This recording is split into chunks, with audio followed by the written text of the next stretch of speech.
all the buzzwords, right, of a person that identified as an idealist, like, oh, there's going to be diverse teams and leadership opportunities and transformative community service projects. And I'm like, yes, yes, yes. And because I had like been introduced to volunteerism at a young age, I was a Brownie, a Girl Scout. I did a lot of service in the church that I attended.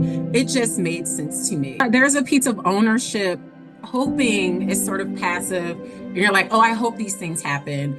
But when you're taking a leap of faith, there's some action involved and there's Yeah. some ownership involved and there's a commitment involved. Like, I will do this. And a little bit of I'm a prove myself right. Like, this is going to work itself out. I don't know what my career would look like if I didn't have my AmeriCorps and Peace Corps experience. I think it was not only instrumental in shaping my professional, but also personally. Like, I'm a different person because I joined AmeriCorps and I joined Peace Corps and okay. Alrighty, folks, we are back with another AmeriCorps Connections podcast interview with Nisa Abdul Sabur.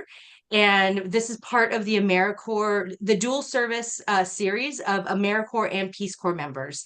So we're wrapping this up. I think this is coming close to the last dual service that we'll be focusing on. But before we get started, I noticed a very saddening thing. Like, this podcast is getting very popular where I'm getting a lot of views and people are talking about it, but people aren't subscribing. So, in the YouTube land and the podcast land, mostly in the YouTube land, if you are watching this, you like the content, please subscribe. It bumps us in the algorithms, which means at some point we could probably like monetize this and make sure we're getting amazing guests that are coming in here. And also, like, most of this comes out of my pocket. So I don't know, keeping this podcast going. If you like, it's an easy and free way to help keep this content going. All you got to do is hit the little subscribe button right now, right there, right there, right there, right there, right there, right there. And then also like it and share it and comment. That also helps. Okay, that's my little ad. Also, want to just thank, I know I don't have to do this anymore, Dan, but thank you, Dan, so much for supporting this podcast from the get-go and making sure it was on all the platforms. I appreciate you so much. He's an NCCC member, alumni, so awesome, awesome guy. And then also finally, the Do Good, Be Good folks from Sharon Tewksbury Bloom's team at Do Good, Be Good that are supporting me on the back end of marketing this. And I think that's really helping with the expansion of the podcast. And those are all the announcements I have. Nothing else is going on other than this awesome interview that's about to happen. So Nisa, Yes. Nisa served in, I told her that I pulled up her LinkedIn page. It's amazing, folks. Like, I'm just so excited about this interview. Okay. Started with City Year. Yes. And so that was back in 2005. And Mhm. now you are the ruler of the world. No, I'm just kidding. So how did you find out about City Year and what made you want to serve? Sure. So it's an interesting story. So I graduated from the historically Black University, which is Florida Agricultural Mechanical University in Tallahassee, Florida. And I came back home to my hometown of Yaden, Pennsylvania. And so I had gotten a job with one of the big healthcare corporations. And my parents are pretty old school. So it's like, this is great. You have a really good job. You just work your way up. And they're the stay in, with a organization or corporation for 30 plus years and work your way Mm, through the ranks yep. kind of folks. And I know you and I can identify that that's not really the way you play the game these days, but that was most certainly their idea of, just chipping away at the computer. Well, a colleague of mine sent me an advertisement about City Year, and it talked about like all the buzzwords, right, of a person that identified as an idealist, like, oh, there's going to be diverse teams and leadership opportunities and transformative community service projects. And I'm like, yes, yes, yes. And because I had like been introduced to volunteerism at a young age. I was a Brownie, a Girl Scout. I did a lot of service in I love that. the church that I attended. It just made sense to me. It took a lot of convincing to my mom because she's like, wait, so you're going from salary to a stipend? And how much is this stipend? Yeah. Um, Did But you actually tell her the stipend or did you fluff it a little? yeah, I had to be honest, transparent about it. But I was like, but I believe in this mission. I think it'll pay off. And so I applied and I went in for an interview. And like typically how City Year is set up is that they would love for you to do 2 years of service. And in AmeriCorps, you can get 2 years of service and receive a stipend. So they want you to come in as a Corps member and then to graduate as a senior Corps member. But as I mentioned, my mom was not 100% keen.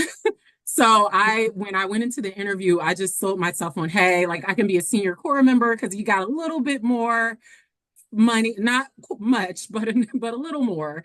And it was an Enough elevated to make mom leadership happy, right? opportunity. Enough Right. to make Enough to mom say, hey, happy. I'm a senior Corps member and I lead my own teamlet and we do all this great stuff. And so anyway, long story short, they believed in my pitch, and so I became a senior Corps member with City Year, leading a team of 7 at a high school where we served as teaching assistants, and we also worked alongside the community to identify transformative community service projects, and also we ran after-school programs as well.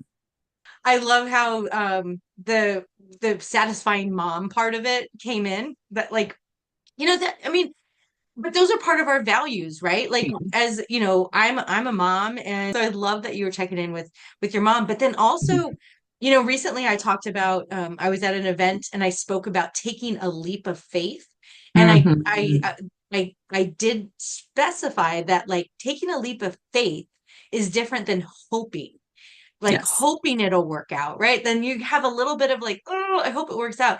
But it sounds like you really were, and I love how you put it, a person that identifies as an idealist, and that you were able to really see the bigger picture and take that leap of like, yeah, I'm going from salary to this, it was 2005. The stipend wasn't a lot.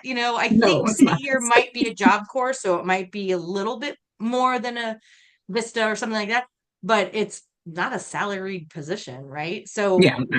so good on you, and it's just folks that are listening, like think about that, let that sink in, that like taking that leap of faith is really, it's really believing in yourself too, Yeah. Yeah. right?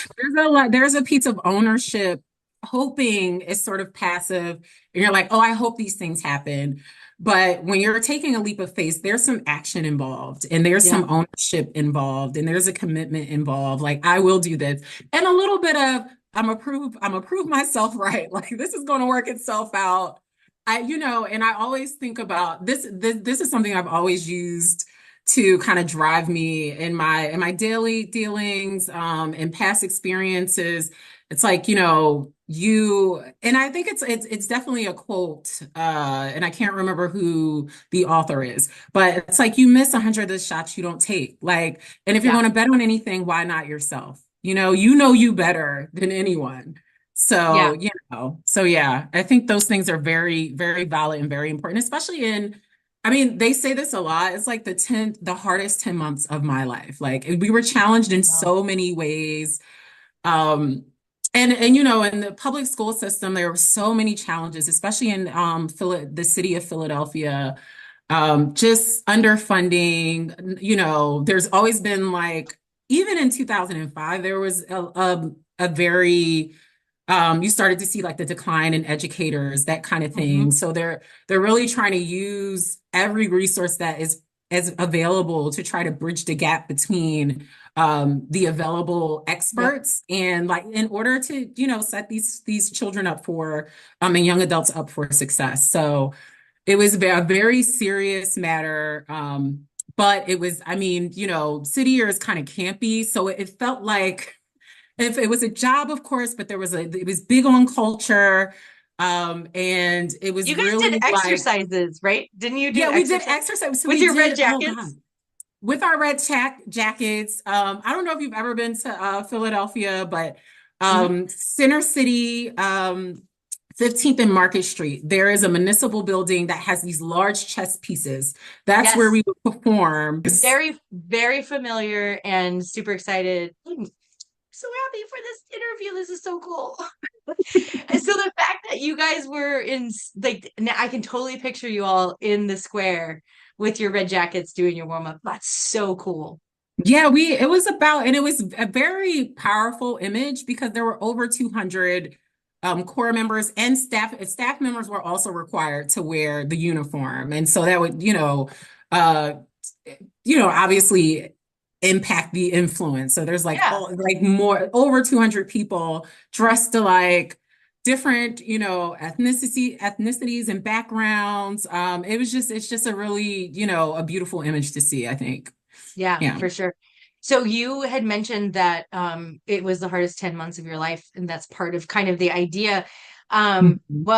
You also, well, folks, she also served in FEMA, so we'll get into from a perspective point of view. Young adult perspective, yes. Yeah, exactly. But so let's talk a little bit about your service year during city year. Sure. What were some of the challenges, but what were some of the highlights as well? So I had mentioned some challenges. It's just the lack of resources, right? Yeah. And so even with like teams and teamlets, so City Year was unique in that it received like a portion of AmeriCorps funding, but then there was also private funding as well.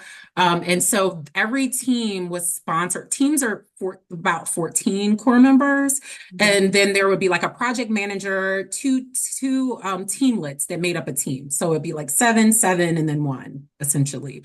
And that particular team could be sponsored by a corporation or so it's like, Didn't know that. yeah, anything from so like the teams that I'd served them in the past, a little bit about City Year. They were founded in Boston in 1988 by two Harvard undergrads, right, in their dorm room.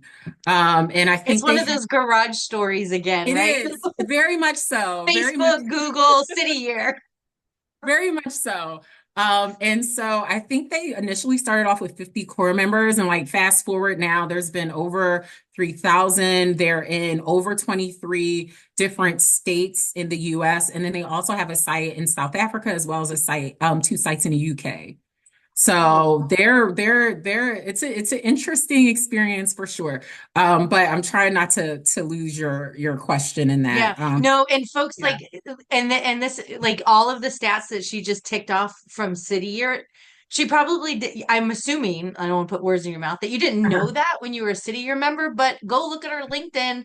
She worked for city year. So Yes. the things that you're like, And they, oh, and I will yeah. speak to like I was an AmeriCorps member that that served in state and national, and like I didn't even know I was serving in AmeriCorps until they handed me the sweatshirt. And I'm like, I officially joined a, I'm not going to say it, a thing, right? Right, I right. officially joined this thing. What is this thing? But I didn't truly understand the whole like machine until I was a director of a program, and even then, I was like, oh, I'm director of a program. I have these 30 members and I place them. I do this thing and I write this grant and blah, blah, blah, blah, and all this stuff. But then when I rolled up and I was like part of the governor's office of service and volunteerism, so I was at the 30,000 foot view, I was Yeah. like, oh, I'm gonna cuss. Oh shit. And this thing is Yeah. wild, right? And This is crazy. like there were Yeah. commissions Yeah. in governor's offices and housing and education. They were all nonprofits. I'm like, Yeah. this is wild. So I can imagine when you started working for city year, it was the same thing where you're like, oh, And I would say like a big piece of the program outside, like, so there was work that we obviously did in the school. We were based in Alney High School in Philadelphia. We had on-site office there. And my role was as a senior core member, I was a team lead, and I would assign my teamlet to classrooms based on their experience and expertise. So you're getting folks that are from different socioeconomical backgrounds, different ethnicities, and they're all coming together for 10 months of national service to, it sounds really, I don't know what's the word, like cue the violins, but it's really, they're really tapping into that sweet spot of young people that are idealists that really believe that they can change the world, and they're really fired up and excited about it. And so a lot of the core members we recruited had backgrounds or interest in education. So some of them had gap years, like they did a year of college and then they took a year off. Some right after high school joined a team. Some were after undergrad they came and joined a team. So you would get kind of a mixed bag. But the things that were challenging, like I had mentioned before. Definitely resources, but I would say that City Year was really good at giving you the tools to learn how to communicate in kind from the local community. And so that essentially meant building relationships with local businesses, being Hmm. able to plan and then effectively present your ideas to them Yeah. and hope that they give you free stuff. So, and so we did a lot of that, a lot of that, a lot of preparation so that they would invest in our vision for supporting the types of activities that we were hosting and facilitating at the schools. I think another challenge is just being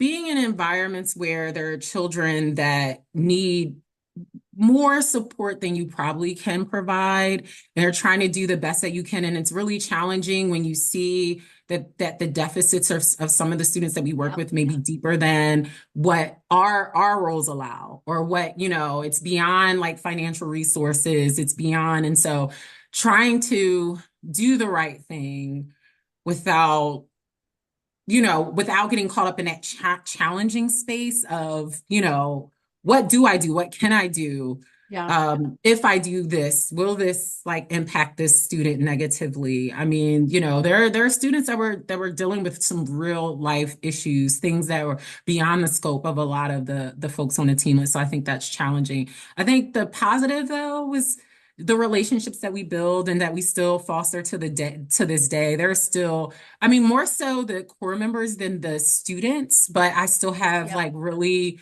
really deep connections with core members to this day. We still have coffee chats, and we still, That's so so cool. it's yeah, it's pretty. It was just such a unique experience. And you meet so many different people with so many different perspectives. You learn so much in a small amount of time. I'll say that. I think also just the amount of resources that City Year provided. So it wasn't just, we're tapping into your skill to make a difference in these schools. We're also going to provide you with professional development so that you can further your career. And so they did a lot of that. We had a lot of trainings in just professionalism in general, resume writing. They definitely trained us on elevator speeches because we needed to have to learn how to explain what City Year was in like a minute or Yeah. less, or whatever, Yep. the 2 minute, 1 minute elevator speech, because everyone knew us by like, which was a great thing, like, oh, the red jackets and the khakis, but that's sort of all that they knew. And so Yeah. you really had to give them like the spiel in a short enough time so that they understood, but it wasn't overload. So there was that. But yeah, there were a lot of opportunities. We had a lot of special like keynote speakers and special speakers that would come in. They would poll the core to get an understanding of what it was that we were Where they interested in wanted. learning and Yeah. hearing. There was a lot of social justice conversations and trainings as well. And just getting us to understand really like what America is and like what the demographic is Mm. and what we had a lot of like training on stereotypes, misunderstandings, like microaggression, Mm. like I mean, it was some tough work, like honestly. And a lot of cases you're just like, oh, this is too heavy. But it was really important, especially when you're doing that type of work. Yeah. Especially if yeah, go ahead. And sorry to interrupt, but that's something that's become the forefront, especially right now, are those I forget what the term is, but it's like the bias, like the Cultural bias that you, bias. what Oh, is it? okay. Cultural bias. Yeah, where you, Okay. it's like your lens, so you don't see things in your Oh, blind okay. spots, right? So awesome back in the day, back in 2005, that City Year was so evolved that they were actually like bringing that into their training. And two things that you had said that I was like, oh, I wanted to like tap in. I can't remember what it was, but Oh no, sorry. no, it's okay. No, it's good. It was something that you said about the trainings with no, well, it'll come back to me. But Okay. I love what you said about them pouring into not just tutoring, but all, Hmm. or not just like you're going to go to the schools, you're going to help the kids, blah, blah, blah, but they help develop you as a person. Yeah. And I people that are like even I want to say younger and coming out of college and they're not quite sure what to do, blah, blah, blah. But also folks like I was in my early 30s when I served. So I was like kind of transitioning into like my kids are in school, maybe I should do something like, you know, full time or whatever. And the amount of skills that I learned during my service year was what helped me propel into and be, oh, Hmm. I know what it was. It was the in-kind stuff and being able Oh, to ask yes. people. And it, you know, you kind of were like, yeah, ask people to like give us stuff so we can do the thing. And it sounds like kind of like a meh. But honestly, like that's like sales and development at 101. And it's life 101, I think, because I think that like, hey, let me help you out with this thing. And then could you give me this thing? Or do we Yep. think we could do this thing together? And you can't get through life without other people. I mean, I guess Yeah. you can, but then you're just Scrooge McDuck and you end up being sad and piles of coins. I don't know. Look it up. It's a probably a, I don't know, 1980s thing, but you know what I mean? So like those sorts of skills where we're kind of going through it and we're like, I feel comfortable. Like during my service year, a lot of people wanted to paint murals and gardens, which I was like, no Oh, more yes. gardens, no more That gardens. was the Like, who's thing. gonna Yeah. keep like pull the weeds? I Hmm. always had a contract with people. I'm like, if you're gonna put a garden in, you have a 2-year contract with me where people are gonna come here, they're gonna water the garden and pull the weeds. Yep. But we had to ask for plants. We had to ask for paint. We had to ask for paintbrushes. I Yep. remember I had to get funding to get scaffolding because we were doing a mural on a side of a building. And I did all of that during my service year. And, you know, it was skills that you build out that just kind of come with the service. So Yeah. that was my No, I a brain dump hundred there. percent. It was definitely like an introduction for me in like negotiating, right? Yes. Because and that came in handy quite a bit in my career. So I always say like even there's some skills I still use and some I would say some strategies that I still use Mm. today that I learned as a core member. 100%. So I feel like 100%. we could stay on this core member experience and also you working at city year forever. But Right. we're dual service, so we got to Right. give everybody the love here, and then we want to Right. hear about also what you're doing now because that's super Sure. exciting. Okay, so you did your city year project. Is there anything that you want the listeners or viewers to take away from your year when you were actually serving as a member? Anything that you're like, oh, and this was super great or whatever? Sure. I would say, the organization has evolved and changed throughout the course of the year. Like City Year '05 is much different than City Year '24 for sure.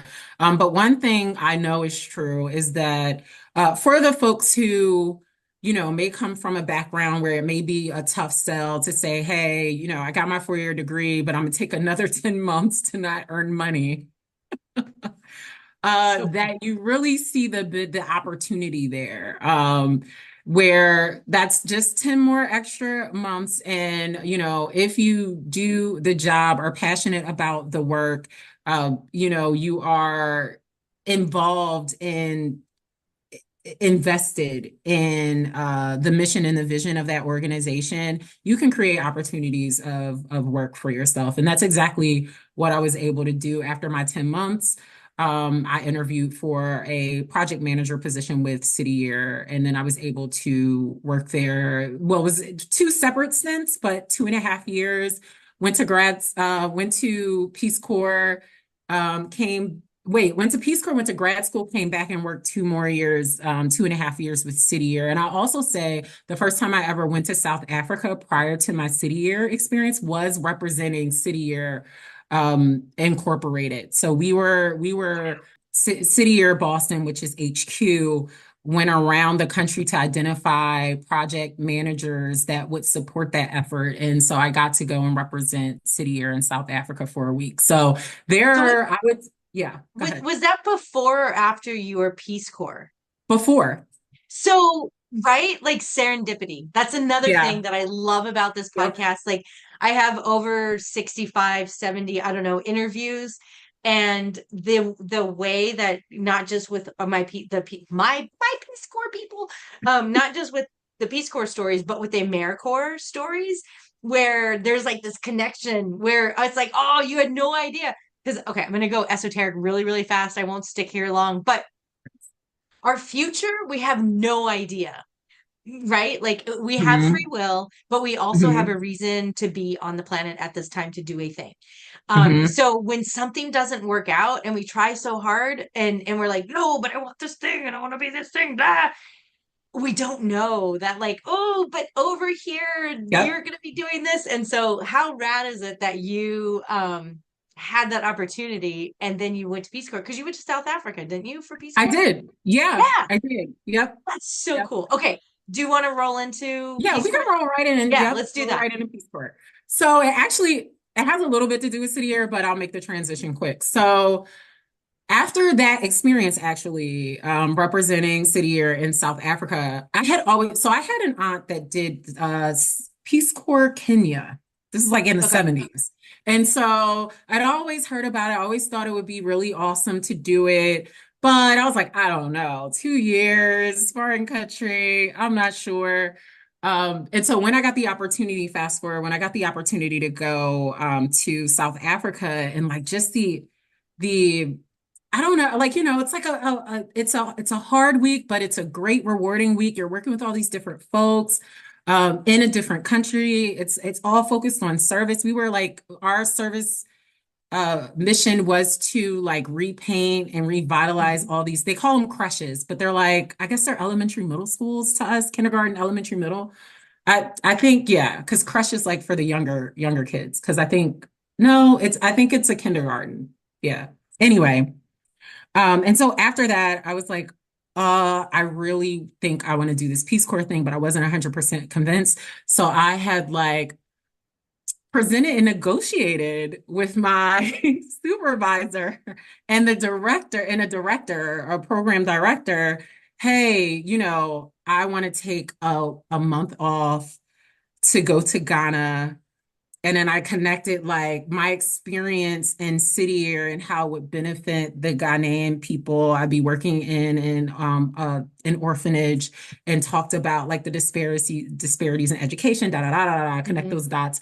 And I had convinced them. Now, obviously, it was like a month of no pay, which was fine with me, as long as I was able to keep my position but still go and do this thing. They believed in me. They allowed me to go. I went to Ghana, I was there for 31 days. I lived at one of the orphanages, and then I would travel to another one on the weekend, and I would just like do things like helping them to write grants for additional funding, Mm. teach English, that kind of thing. So once I finished that experience and I knew for sure, I was like, okay, no, I'm pulling the trigger on this Peace Corps application. I pulled the trigger. Initially, I was actually scheduled, like I actually was approved, like pre-approved to go to Ghana. And then I ended up like they ended up reassigning me to South Africa. And so in 2009 February, I left for Yes. South Africa. Yeah. Yeah. Yep. No, continue. I was like, Oh, yes, sure. that's what it says on your LinkedIn. Yes. Gotta get these dates together. You try to figure out how old I am. But yeah, so in 2009, I went to South Africa, and I know you've heard this time and again. You've interviewed a lot of Peace Corps volunteers. You get like there's a staging, and then you go into so they're staging a couple days in the States. Then you go to your host country, and then they actually have you training and like as a cluster together. So like Mm. they send over different groups at different times. My particular group was focused on health. And so it was the community HIV/AIDS outreach program. And so our training was actually 2 months. Sometimes it's 2 to 3 months. I think it just depends on the program that you're entering. But 2 months, and we're in a local community together. We do like training. So there's cross-cultural training. There's also language. We had language maybe like 4 hours a day. And they decide what language. So, if folks aren't familiar, not like I'm an expert in in all things South Africa, but there's 11 official languages, right? So there's a lot of energy that's put into like the region that you're in. They try to figure out what's the most commonly spoken language in this region, and that's the one that teach you, but that's not necessarily because you're assigned to individual organizations. They may not necessarily like you may learn a language that's not necessarily the primary language. It's just sort of that's just how it goes. But anyway, so we're broken Yes, up. I yeah, actually, yeah, that it's funny. And I did not know this because I really didn't know anything about Peace Corps, but every single interview, including this one now, there's an emphasis on language. And Yep. there is that like, we kind of give you the lay of the land, the lay of the language land, but then Hmm. you go off into different regions. And it makes me think about, I don't know if this is dumbing things down, but maybe not. It makes me actually think about the United States because, like, if you go to certain places in the South, like, bless her heart means something in the South. And we may Yes. hear it in the North, like, bless your heart, like, oh, that's such an endearing thing, but we know what it really means from the South. Hmm. Oh, bless your heart. Like, you know what I Yes. mean? So like I can imagine that like there's different like all the different dialects and all the different areas. But it's Yeah. funny, everybody that I've interviewed has mentioned the language. So Yeah. makes a lot of sense. Yeah, there's a lot of emphasis put on your understanding of the culture, which is super valid. And Yes. your understanding and how skilled you are in the language as well. So yeah, there's like I think in 2 to 4 hours of training a day. Like it was pretty intense. And then you also take exams regarding your language, both once before you leave training and then a year into your training. And I want to say they may do it at the end just for, and giggles, but yeah, it's definitely like twice Yeah. to try to see if you, and there's a story behind that. I don't know how much time we have, but anyway, so after we move on from my training, I'm put in a permanent position. I'm in Zanin, Limpopo, the Limpopo province, not too far from, if you know the geography of South Africa, but not too far from Kruger Park. And it's a lush, beautiful environment in Zanin. It's like, nothing but like farms and farmland and just, vegetation is awesome. Um, and then of course, I think like if you know the historic challenges in South Africa. I think at the time that I went there, maybe it was about 16 years off of apartheid, if I'm not mistaken. Oh, So there were yeah. definitely some challenges in that and perception of, I mean, I think Yeah. once people heard my accent, it's like, oh, that's seriously an American accent. But I think just having seen me, I would be considered a Yes. certain classification of a person, and which is mind-boggling, and not that we have the time to go into all of that, but there were definitely some interesting experiences that I had as a result of just the history and some of the glaring similarities between South Africa and America as well. Yes. Yeah. And I want to say, and I'm going to mention this, maybe you'll get me more like views and likes, but I'm a big fan of the Diary of a CEO's podcast. And I believe and it was either him or somebody he interviewed talked about their experience of being in it's apartheid, right?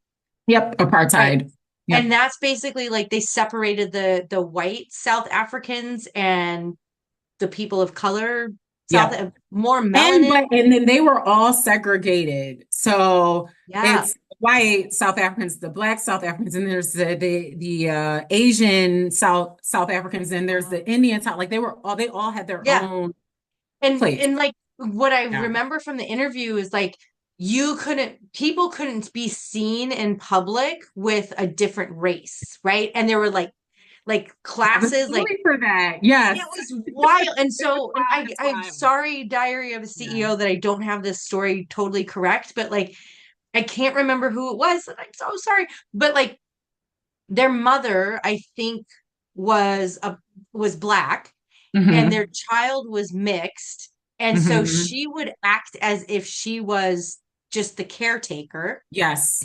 to the child so that they could go and do errands and Because stuff it like was that. illegal to have Yes, a mixed race child. And illegal. illegal. And I can tell you a quick story, and I know like I really Yeah, want to talk about the breadth of my, but yeah, this was an interesting. I was So I was placed with a blue chip organization, which is like, I think it was based off of my experience, my previous work experience, that they felt they would place me with like an organization that was more evolved. They received like international funding. And so they just felt like the skill set would match what they were looking for. And so I ended up like, you're prepared to go into the local community and stay with a family. I did not have a host family. I had my own Oh, flat. So I was like, which didn't do a lot for my language, right? But that's a whole yeah. nother story. So, but I had like a shower, I had a flat, I had like, Privacy. running water. And so, but I also was like in a town where a lot of the the volunteers that were in more rural communities would come in to do shopping and things like that. And so I would open up my flat to them because I Mm, knew like in a lot of cases people were living on compounds. They, were only using outhouses. They didn't have shower accommodations. And so it was like, hey, I get a little break and I could take a shower and I could do all yeah. these things. Well, you know, there were not like, especially in my group in the area that I'm in, there weren't a lot of folks of color necessarily. So a lot of the volunteers that were visiting me were white Americans. And we would stop cars. We would, to that, even in 2009, it was like, what is this Black person Whoa. doing with these white people? And are they in danger? Cars would stop and ask them, like, are you okay? Are you sure you're okay? Because again, 16 years is not a long time. So majority No. of like the middle age, the aging population very much understood the rules of apartheid. And so it's just really, and then Wow. even having like friends, I had friends come visit me that were of a lot lighter skin that would be assumed to be colored in South Africa, which Hmm. is a different race than Black. And so Hmm. even we would get stopped and say, well, why is this Black person with this colored person? So just to, further Yeah. home the point you were making about the CEO podcast, like that's Yeah. Diary of a Well, CEO. Yeah. yeah, and I think Very I think true. it's important because one of the things when I was listening to it, I was like, he was saying like the 80s. I'm like, wait, that was like yesterday, right? Like, of Yeah. course, whatever. I was born in the Yeah. 70s, but I was just like, wow, so amazing. And so we were talking about synchronicities and the fact that I could carry a conversation with you about that and raise it was good that I listened to that podcast. I think I listened to it like twice because I'm like, what is happening? And then those are some of the experiences that people like. I feel like what you said before about where you were thinking about Peace Corps, but you're like, nah, I'm not quite ready. It's 2 years, a different country. I'm not ready. You have to be ready because you have to feel like, again, going back to that leap of faith, like believing in Mhm. yourself, like I can do this because you're going to be you could be put in situations where you're like, oh, So, hey, but again, yeah. to your point, not very different from what kind of happens in the United States. Yeah. So we can Yeah. go there, we don't And have to go there, whatever. And I will say, no, and you know what? And I will say that also in training, that we are, I think, and I will say this is true for City as well. Like those hard conversations were had, like those hard Oh, discussions awesome. were addressed so that you don't, because South Africa is a beautiful country with beautiful people. Every country has its past. And it's in their best interest to set their volunteers up for success. So, everyone, I'm sure, knowing that they were stationed in South Africa, like I know I was like reading up and trying to get a better understanding of what I would potentially experience, right? But to not address those things in training would be like a huge fail. And so Yeah. we had very open and candid conversations about those things. And we met up periodically and we always had space to talk about some of those challenges and how you overcome them, right? Because again, like you're dealing in a lot of cases, like folks were with families. A lot of those families were Black South African families. And even like you have some white volunteers talk about the interesting dynamic between them staying with the white family and even them having to say, hey, I'm here as a guest. I'm here to help. I'm here to work. Like, and them still seeing some like remnants of the country Mm. before like during apartheid and like some of the not in I would say like in a negative way in that it was very much a subservient type of thing when it came to Black Americans and white South Africans in that time, and them trying to break those barriers as well. Like, hey, I'm here to volunteer. I'm here to help you. And like, so we would have a lot of conversations about, you know, my dynamic being a Black American in South Africa and their dynamic being a white American South African, and what are some of the positive and negative stereotypes associated with that, and then how do we move beyond that kind of And stuff. and one of the things that you just when you were saying that, I think it's really different. Like it's like being, how can I say this? Being in the change when the change is happening, right? Like Yeah, there's culture shifts all the time, right? There was yeah, a time when talking to a person on Zoom who's in a different part of the country is weird, and only people that have certain status can do it. Now we yep. all do it all day, every day. Like I'm like, can I just have a phone call and go for a walk, right? But like being in that change is like, and that was a terrible comparison to apartheid. So No, sorry on that no, one. but it But wasn't, because it's like like you're, being in the, yeah, yeah. like being in the change, it's like you have to orient. You have to be like, we were there, but now we're here. And you Hmm. still have the things because you were there, or a Yeah. person was there and felt the thing and did the thing. But we're here. Like, let's not forget that we're here and we're moving forward. And I feel like, Mhm. we're going into like now I'm in, I don't even know where this podcast land is happening, but I feel like we're in that again. Grace is so important. Oh, I love And that. I think that, in order to at least have a better understanding of who you are and who folks are in your now, you got to kind of do the research. You kind of have to have an understanding, and you got to give people grace. Because in Yeah. some instances, like until they prove that, it's like, oh yeah, I know what I'm doing. And I choose to remain ignorant. Outside of that, there are just folks that just don't Yeah. know, or they haven't been exposed to, or I mean, I just think about some of the things that I learned. And there are some things that it took me like a 3 or 4 time, like, oh, Eureka, now I get it. So, if I know that about myself about this particular thing, who are we to judge folks when it takes some time for them to Absolutely. get, so I think that, yeah, I definitely practice grace a lot in South Africa, but I would like to think that my counterparts did the same with me. Yeah. And so, Well, it's like that concept of like the teacher will show itself when the student is ready. Like you can't understand the concept until your mind is open. And mhm, also like I feel like you have to empty things out to open space for those new like that, the ability to have grace, yeah. like forgiveness is like a thing. Like if Hmm. you forgive, it doesn't mean you condone, it doesn't mean that you're like okay with stuff, but when you forgive or you hold grace and space, you open up Hmm. a part of yourself to allow new things in, and new opportunities or new people or new experiences or new understanding. But if you don't, Yeah. we were talking, were we talking about, I don't even know. We've been talking for a long time. I think we were talking about like action, right? You have to actively provide that, willingly give that grace to people and be like, Yeah. You okay, have well, to. we are where we are, so let's do the thing. So back to your Peace Corps year real fast.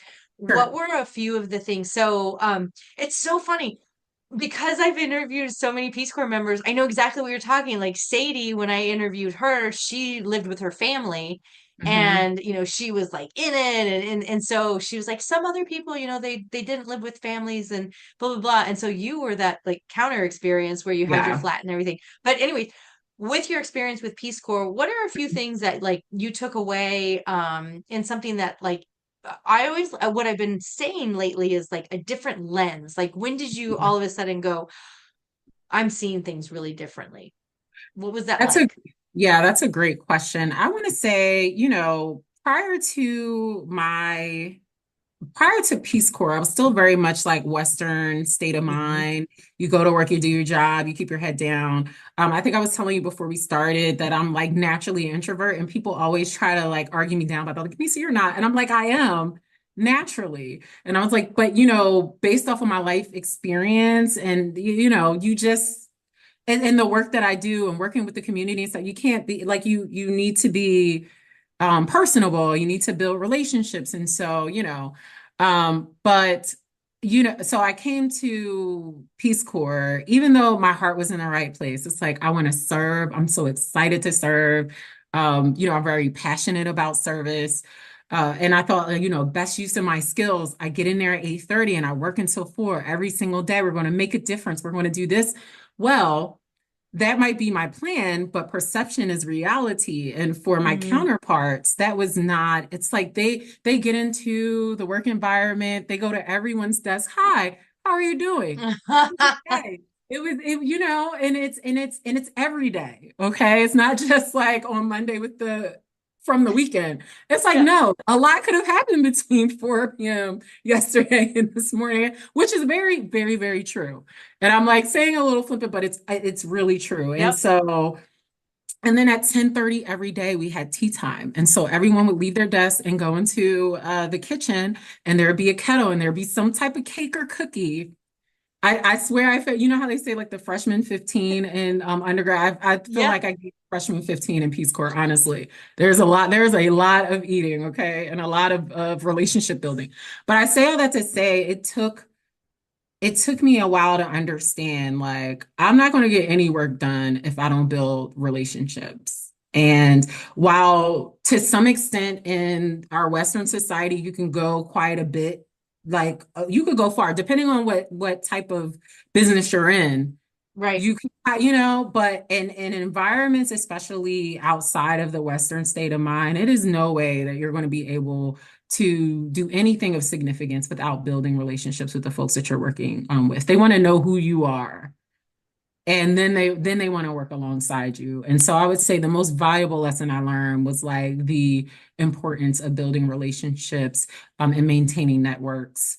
I still communicate and visit I had an adopted South African family. I know we probably won't have time to go into that, but that I still, make sure that I visit every couple years to this day. But it's important to build those relationships, and that was a lesson that I learned in Peace Corps for sure. And I'm sure I got it along the way because that was a part of AmeriCorps as well. But it really didn't impact me until I was in an environment where I'm isolated. I'm the only one, and it's like the Yep. only thing that you have is you and your personality, and like, okay, we know you're here to build something or share skills, but that's not. We want to know who you are, not Yeah. what you do for us. Yeah. Absolutely. And I think that like going, like taking that and realizing that um you bring yourself with you. Communication and that building of trust is really about like how are you showing up for these people? And Mhm. and what I've also learned is sometimes the chivalry, I don't know why I try to say words that I can't pronounce, but the chivalry and the connections and the camaraderie, a lot of times that's a little bit of jousting, a little bit of Yeah. gesturing, a little bit of posturing, a little bit of like, how can I push you here? And tell me a little, like, how much are they willing to share? And I will just also say what's important and I think great is like to realize in yourself, what are your non-negotiables? What are the things that you're Mhm. not willing to give up as far as boundaries? And Mhm. it's and that was something that I actually had to learn a little bit later in my career where I'm like, okay, like they don't get all of me all of the All the time. Like time. Yeah. that's tiring. That makes you get on blood pressure medication and thyroid medication, which is what I Yeah. did. You know what I Yeah. mean? 'Cause you're like, this is with me, and It you know, wreaks how is it? havoc on your body, Yes, 100%. Yeah. exactly. Yeah. So I think what you're Yeah. saying is really good for people to think about. Like, Mhm. yeah, like you can't go anywhere. I mean, what is it? Go alone, go fast, go together, go far. Yeah. So you have to Yeah. build those things, and also what are the boundaries that you need to kind of, because people only Mhm. treat you the way that you teach them to treat you. And Yeah. like really folks listen to that because it's true. It's Um true. so what Yeah. was can you share like maybe Mhm. like a project or something that you like accomplished while you were Peace Corps? Sure. So my primary project was working with this it's called Choice Trust, which is a healthcare organization that provided health care to over I think there were about 52 rural communities and surrounding Zanin. And then they had like over 200 caregivers. So I worked primarily with the outreach program. I would help in retooling their training for their caregivers. I also helped with, they had an annual event where they would take about 100 children out of their community into like a community they'd never been before, sort of Mm. like some type of cross-cultural exposure. There we would have them learn a lot about. So one thing about South Africa, and I'm not sure if it's true, I haven't kept up with it, but in their I think it's their constitution, they have like this this piece about um children and like how children should be cared for. And it's one of the most thorough. Now, in practice, in practice, that's another conversation. But on paper, it's so thorough and so forward thinking about the protection of children. And so during those annual events, we would have share with the children like what their rights were so that they knew what their human Wow. rights were. And we would have like painting events, we would have storytellers there, face painting, food, all these things. So that was, my primary role. I also served like in some role of like advisory role to the director.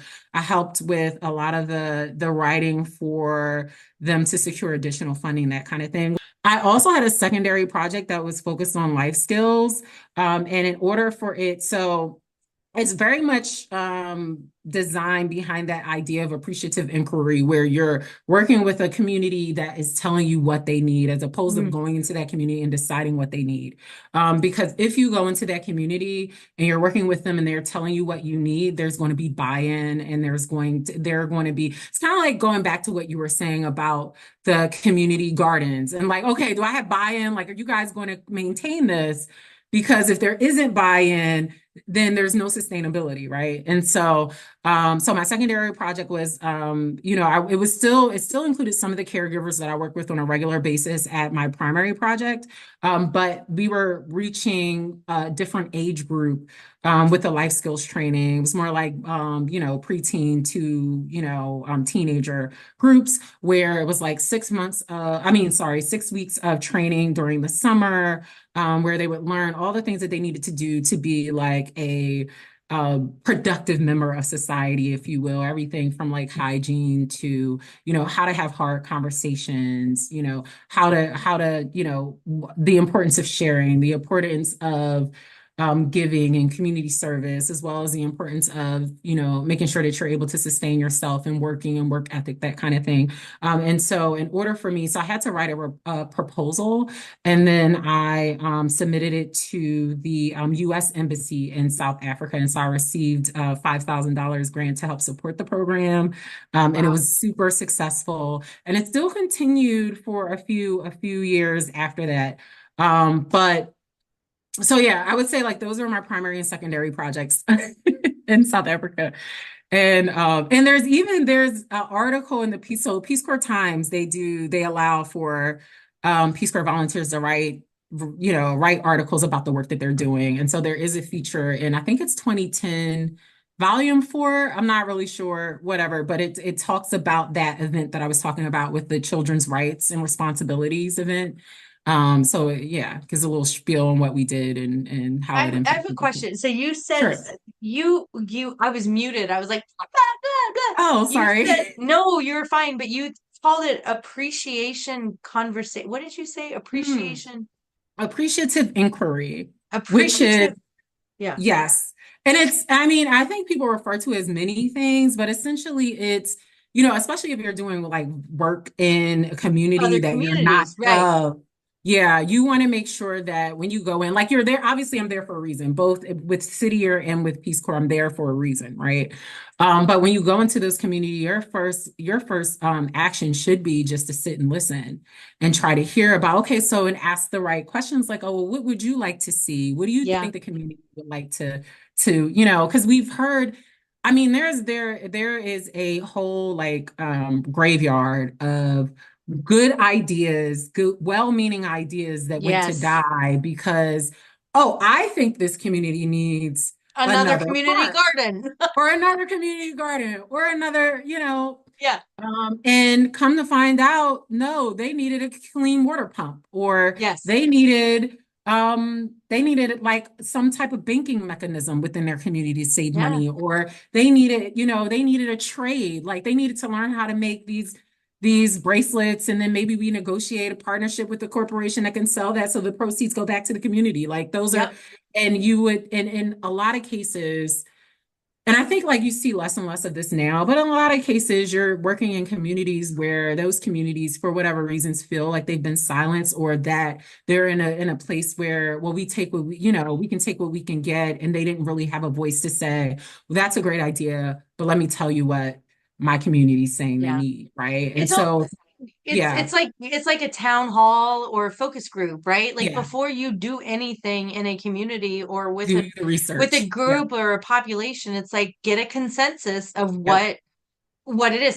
That's so cool. And it's I love this series that I've been doing with Peace Corps because I'm learning so much more where it's not like you're going to go in and you're going to dig wells. You know, it's like you're yep, going to go no, in, you're going to learn the language, number yep, 1, understand the culture, number 2, you're yep, going to integrate yourself and build trust, and then you're going to use the resources that we're going to provide and help you to give the community what they need and want to yep, make them successful or whatever, live a little bit better, yeah. whatever, Yeah, whatever. no, you're exactly right. Need and want is the key. There has to Yeah, be an but also a want, because if there's no want, you're not going to be able to sustain that. And we're right. there Because at 2 years, maybe 3 years tops if you extend. yeah, that's what I was gonna Mhm. say. I'm like, the last thing you want to do is just be like, oh my God, here's some cool stuff. Okay, bye. You know, and that Yep. doesn't sound like the way. So the one thing I want to do, and I love this interview, and we can take as much time as we need because I run the podcast, so nobody's watching over me. But I You're want the to be boss. mindful. I want to be mindful of your time. Hmm.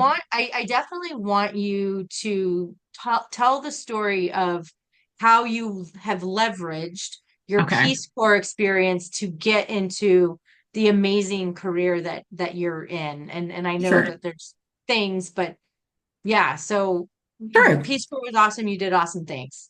Hmm. Now, Yes. folks that like have done Peace Corps or are thinking about Peace Corps, like this is how you make your life, or you just make like you take it to the next level. So Yeah, let's talk for about that sure. real. Yeah, so Peace Corps has a program that they have relationships with grad schools, undergraduate schools. Um, so anyway, so in the first year into my Peace Corps experience, I started looking at grad school and applying to take the GREs and whatever. And then I ended up coming home to take the exam. And so I ended up settling on University of Maryland, Baltimore, because they had a Peace Corps volunteer like fellowship. And then there was also resources available for grad school if you're a Peace Corps volunteer. So I would say short-term immediate success is definitely there. Peace Corps has a lot of partnerships with universities, whether you are, because I'm still, I haven't seen the latest on the qualifications for Peace Corps volunteers, but I do not believe you have to have an undergraduate degree in order to do it. So I would say that, they have relationships with undergrad and graduate programs if that's something that you're interested in.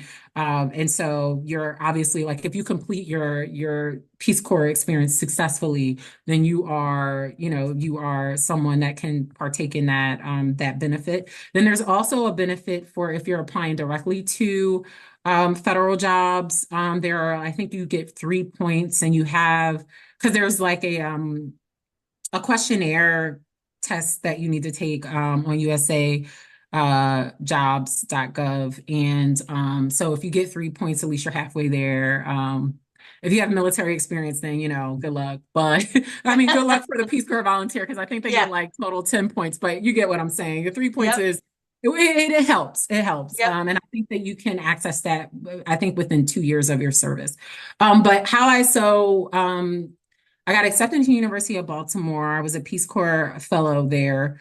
And so I got to, a lot of my internships were focused on like uh, national service, international work. So I would say that definitely benefited me there, because that helped to build on my skill set. From there, I graduated. I moved, so I went to Baltimore. I graduated, went back to Philly, and that's when I started working for City Year the second time. And through that experience, so there's a program called the Presidential Management Fellowship, Hmm. and it's geared toward attracting middle management essentially into the federal government. It works in partnership with the Pathways program. And the Pathways program is another mechanism for folks to get into the federal government, but it is a standalone. So you apply to the Presidential Management Fellowship. I found out about it while I was in grad school. Um, and essentially they're looking for folks that have management experience. I would say that in the first step in that process, at least when I was involved in that process, is taking like an online evaluation of your management skills. And I want to say, like, if not for Peace Corps and AmeriCorps, I would not have had the experience that I needed to move Love forward. that. And I will say, the percentage of folks that typically get recruited into, well, I don't want to say recruited, but become finalists in the PMF program are typically lawyers and MBA folks. So I say all that to say, like, if you don't necessarily have that discipline, it doesn't count you out. But that, these experiences that I had in my life is what made me prepared for the Yep. PM process. It's kind Um, of, and yeah. sorry to interrupt again, but it's kind of that thing on resumes that where it Mhm. says a degree or whatever or experience, right? Like Mhm. sometimes you need to have a degree in a certain thing, but sometimes you have enough Mhm. experience to be like, bro, I have like life degree. It's my life degree that I Right. And have. that's Yeah. certainly valuable, and so I will say, like, PMF program, it is a part, like I said, it's a part of the Pathways program. You do have to have a graduate degree in order to apply. And from time of application, so there's a semi-finalist process, and then you become a finalist. And then I think you have a year from the time you're awarded a finalist to find a position in the federal government. And in this space, it's different than obviously applying from USA Jobs because you are actually interviewing directly with those agencies. So I had an interview with FEMA, I had an interview with NASA, I had an interview with, I think there was one more. I want to say it was like Medicare, Medicaid. Yeah. Um, the to be perfectly honest, I really wanted the NASA, but the NASA came kind of late and you only have a year. So I think I was like 3 months off of, like I was, had prepared for a first interview, but it was like 3 days to the date where I would no longer be eligible. Oh, And I didn't wow. want to take that gamble and had already gone and completed the interview process with FEMA. So I went with FEMA. But anyway, so I interviewed directly, offered a position with FEMA, and then I packed up from Philly, moved to DC, started working with FEMA. I was actually hired specifically to work on the historically underserved communities program. Um, this was actually, I'm getting ahead of myself. So once you become a PMF, I became an at-large PMF, which means that I'm positioned like, so I'm 100% full-time with FEMA, but then I start rotating through the different offices within FEMA so I get a better understanding of what FEMA's mission is, and where I would like to land. Like, it's really almost like a 2-year job interview. It's a 2-year appointment. And so I did rotations for about 6 months or so through FEMA offices. And then I got to work with the White House there were like 13 different offices that they had embedded in federal agencies that focus on faith. It's called the Faith and Opportunity Initiatives, but essentially it Yeah. focused on building relationships with houses of worship, to be focused on that particular mission of that agency. So, for instance, with FEMA, the Faith and Opportunity Initiative, this White House initiative focused on making sure that houses of worship were prepared to support individuals, uh, faced with disaster and the aftermath of disaster. So that was their focus. And so I did a detail there. And then I was able to go outside of FEMA and do a detail with Health and Human Services in their Office of Global Affairs. I worked in the Africa office, and I got to travel to Africa to represent them. So cool. And then I also did a detail with the State Department.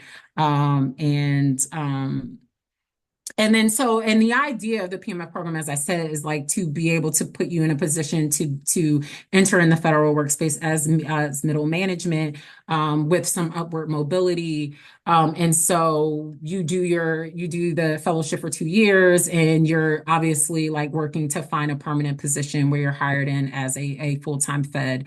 And so that was the goal. And so I think like during that time, there was a change in admin. Like I was at the end of the beginning of a change of administration.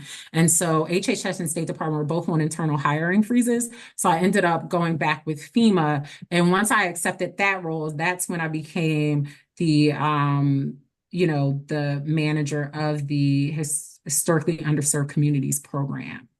I will say that a lot of my skill is in project management. I Hmm. have a certification in as a project management EMP. professional, and some additional educational credits and certifications in project management. But I will say that my experience. Hardcore experience in project management started with my AmeriCorps experience. We used to plan and facilitate college and career fairs for over 250 students. When you were Every in public when I was city in year. city year. Yeah. Wow. So there's a Wow. lot of project planning associated with that. I did service events in grad school, revitalizing libraries. I was involved in, Baltimore has a severe issue with like the unhoused population. And so Mm. having like different walks and events to raise money for the unhoused population. So all of that I can most certainly attribute to definitely my experience at FAMU undergrad, but also my experience in AmeriCorps and Peace Corps for sure. I want to double down on that and then we can land the plane. Mhm. Um, is that like one of the things one of the things behind this podcast is also for folks to hear from people like you that like when you're doing your service, sometimes you don't use the language of project management or Mhm. project manager or whatever equates into a different sort of um what's it called industry, right? Like you're Okay. like, oh, I'm coordinating volunteers. What does that mean? It means you're a project Mhm. manager, right? It means you Yes. manage people. Like you can say that I manage people. Were they paid? No, but it doesn't matter. You have to make sure that somebody knows that they're supposed to be at XYZ at this time and make sure that they're trained, blah, blah, blah. And so that's also part of what I think with your story and so many others, everybody that I've interviewed in this podcast is that like through your service year, whether it's AmeriCorps and Peace Corps or just AmeriCorps, during your service year, we can translate that into actual skills and Yeah. actual like tangible things that you can go into an interview and say, I've done these things. And I think what's important is if folks want to just like take this, I think you can take these videos and these podcasts and run it through AI and just be like, Pull what are out the things? all of the, yeah, Well, yes, like high what's the level language? important. Yep. Yeah. I have a funny story really fast about something that I did. It was kind of woo-woo and kind of like around the same thing. So I was in a position and I really wanted to get out of it. I was getting like kind of stressed out. So I looked at this woman's LinkedIn page and I Mhm. wanted her job. And not her like specific job, like I'm gonna take your job, but like I Right. wanted what she was doing. So I Mhm. copied her LinkedIn profile. I wordsmithed it to make it like real, right? Like I'm not gonna Mhm. lie, be like, I ran a multi-million-dollar company. Really? No. And then I put it in my LinkedIn and like 2 weeks later, I got calls and like Yeah. followings to like, hey, we have these openings, we have these things. So it's kind of like it's what we talked about before, like clearing space to Mhm. let other things in, and showing up in a certain way where you're like, this is who I am and this is what I do. So I think your point of what you said was like everything that you did through your AmeriCorps year, and the, the confidence that you learned through your Peace Corps year, that I can do this stateside and I can do this internationally, Yeah. led to the success that you have now in the federal government. And you've built yourself a career, and you've followed the steps, and it's not easy. You know, I just, I really value the service that I had because a lot of the things that I learned in school, you learn, I think in undergrad, I had like a couple classes on how to build a budget or a couple class, like, but it No. doesn't, it matter not unless you actually have to sit down and build a budget Oh, from scratch, when you have to sit down and earmark funding, when oh you my have to God. those it's the and then the stakes are higher because someone really has to use your work, Yeah.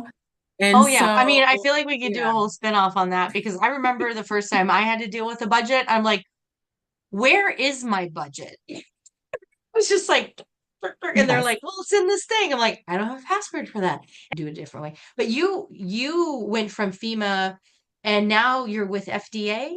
Yes, yes. So I am in, I'm a senior project manager in it's like the office of the commissioner has a deputy commissioner. So I work for the deputy commissioner in the office of policy wait a minute, Oh wow. PLEA, policy, legislation, and international affairs. It's a mouthful. We love our acronyms there Yes. in the federal space. But yes, and so I primarily focus on special projects for the deputy commissioner, also have a hand in strategic planning and implementation. Some boards, on artificial intelligence, different things like that. So it's sort of like a whole, it's like a mixed bag of things that I work on, but definitely important issues, and really excited to continue to use my skill set as a public servant. And my undergraduate degree was in political science and public administration, so I think it just took a while for Yes. me to get back to that, but really glad about the journey that I took because I've had some really amazing experiences and some real life examples in training. And like, this is what you learn, and this is the actual, right? And Theory so to be able versus, to yeah. marry those things together is, I think, really benefits us, local, state level, federal organizations, and that's just, a plug for like I don't know what my career would look like if I didn't have my AmeriCorps and Peace Corps experience. I think it was not only instrumental in shaping my professional, but also personally. Like I'm a different person because I joined AmeriCorps and I joined Peace Corps, and so that would be my plug. I'm always open to have, like, folks will hit me, I just got a DM. I don't know if it's a DM in LinkedIn, but anyway, I just got a Yeah. direct message in LinkedIn with someone who had like seen my profile, and we had a few things in common. They're like, "Do you mind if we could just do a coffee chat?" I'm like, immediately, yes. Like, Yes. when I was young, I don't know, like I asked for a lot of coffee chats. I got a few here and there, but I just think that like part of my role moving forward is to be able to share what I learned. And I didn't get here by myself. There were people that took a chance on me. There's people that had a coffee chat with me that either continue me down a path or made me take a hard left. Like, oh, I don't want to do that. I've had those conversations as well, and you're very appreciative of them because it's like it helps you confirm maybe that's not the direction I want to go. And so, I encourage folks, if you see this and then you want to learn more, because there's so much that happens. You can only really fit but so much in an hour. Open to having those conversations with you about some of the choices I made, and maybe that could help you make a decision one way or the other. I love that call out. In fact, I have you on LinkedIn right now, and I am asking to connect because I don't think we Hey, connected. yeah, I Um, tried. I don't know what I was doing, or maybe no, I it's just fine. I just was like, oh, I sorry. gotta connect. Okay. Um, That is amazing. And that's an amazing offer. And, I just had a speaking event that I was at earlier this week. And one of the things I spoke to was the ability to recognize people that opened the door for you and invited you to the table. Mhm. And I don't remember where I heard this, but I heard this from someone. And they said, when you walk through a door, leave it open and look behind you and invite somebody to come in with you. And that's what I hear that you said just now, is that like the door is open, come on in, let's connect, let's talk about like the different things, the opportunities, and how we can really mold ourselves into something that we didn't even know was possible. And Yeah. it's kind of that future that's waiting for you, that you like, that little sparkle, that little leap of faith, that thing that is waiting for you to get into the mold and be like, I'm making the world better. This has been Yeah. so Yeah. amazing. You did not disappoint. I knew this was going to be an amazing interview. Um, let's go ahead and just finish up with like any last thoughts that you have. And then I always ask folks like, I know you're Peace Corps alum, but also AmeriCorps alum, and the podcast is about AmeriCorps. And so like any last details about your Peace Corps or AmeriCorps year, but then also like what is something that you would love to see with this AmeriCorps 1.3 million of us that have gone through the program? Mhm. What do you think we could do as like a voice or a movement? I think we continue to be active on the Hill and to continue Mm, to share these types of stories with the folks that are in those buildings making all the decisions.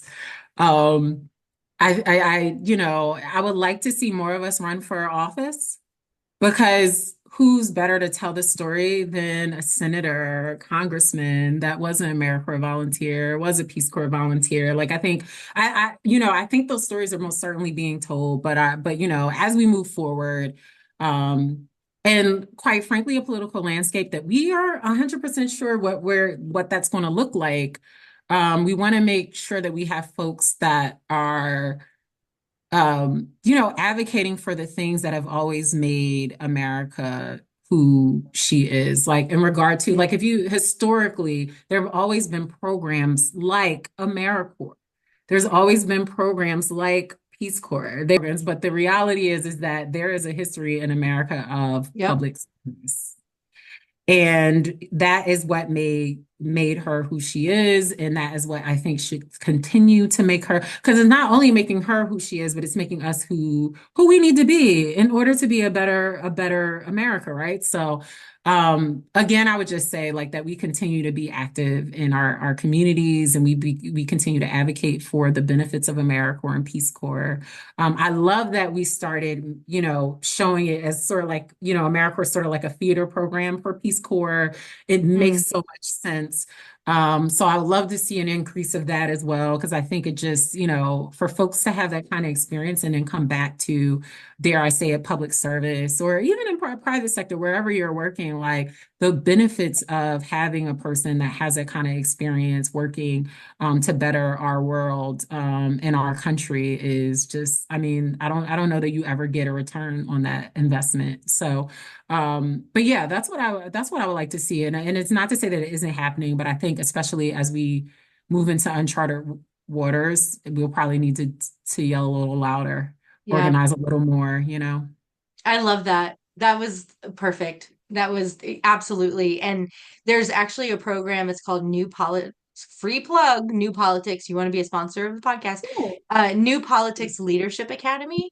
They have a free leadership program that AmeriCorps alum, Peace Corps alum, military folks, veterans can be part of, and they will help shape. They will help you if you are interested in doing any type of political careers, from senator to just like Yeah. local school board, right? Like Yep. they have the resources and the people that can help you with that. And I can't agree more that we need folks that who have served in Peace Corps. And I'm just going to say a plug, like, and I'm going to do my best, but RFK, I'm just saying, your uncle was the Peace Corps man. So, Yes, like, keep us budgeted, please.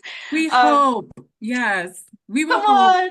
Yes. Come on, Let's Bobby. see. Yeah. This was Nisha, this was beautiful. Like I said, you did not disappoint. I could talk to you forever. I'm glad that you're relatively local and that I Yeah. feel like you're going to be in my sphere, in my influence. And folks, you have to understand and go back and listen again and again and again.